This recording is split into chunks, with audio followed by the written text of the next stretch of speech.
This week, Canvas explores one of the oldest and most beautiful art forms in the world, Indian classical music and dance. And there's nowhere that celebrates it better than the Darbar Festival. Indian classical beats, jazz saxophone as you've never heard it before, and the British dancer who's going back to her roots.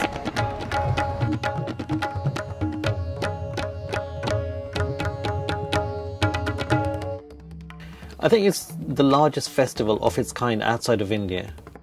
All of Indian classical music is improvised. The fundamental difference between Indian classical music and Western classical music is that you have a written piece in Western classical music. So the composer will go and write that. Then you have the series of musicians who'll perform it, and then you have the conductor. With Indian classical music, you've got all of that happening in that moment, at that point, when that musician is on stage.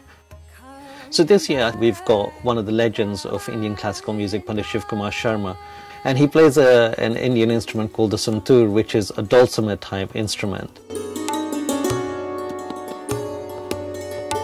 He's been in Indian classical music for 60 years now. Just imagine to be at the top of your game in a country which has got 1.4 billion people is remarkable.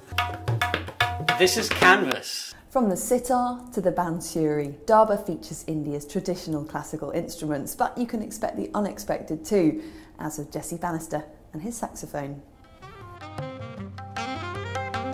I'm the only person in the world who's doing this, playing Hindustani classical music.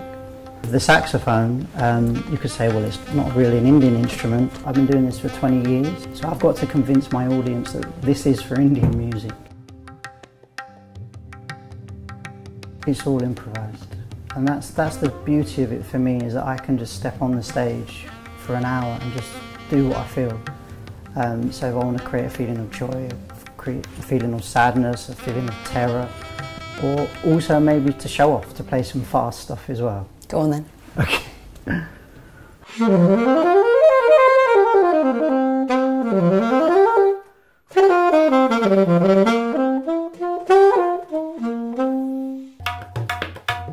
The experimental dancer and choreographer Sita Patel has been selling out venues all around the contemporary dance world. But here at Darbar, she's giving audiences an insight into the rigours of her classical training to create an absolutely spellbinding performance. I always come back to the classical roots as a home base, and as a performer I think that's where my strengths lie. Bharatanatyam is a South Indian classical dance form from the state of Tamil Nadu. The dance and the compositions that we dance to and the music are often related to deities within the Hindu pantheon. I'm not a massively religious person, but I do feel a spirituality to it. The thing that connects me most to the art form is the humanity, the stories which become about real human feelings, and faith and love and disappointment and regret are all of these things that can be entwined between thinking about something divine and thinking about something human, and I think it's that dialogue between those two aspects that makes it really special. So is it possible to say how you feel when you're dancing like this? I don't think I have any words for that. It's quite profound when everything comes together. Don't forget to subscribe.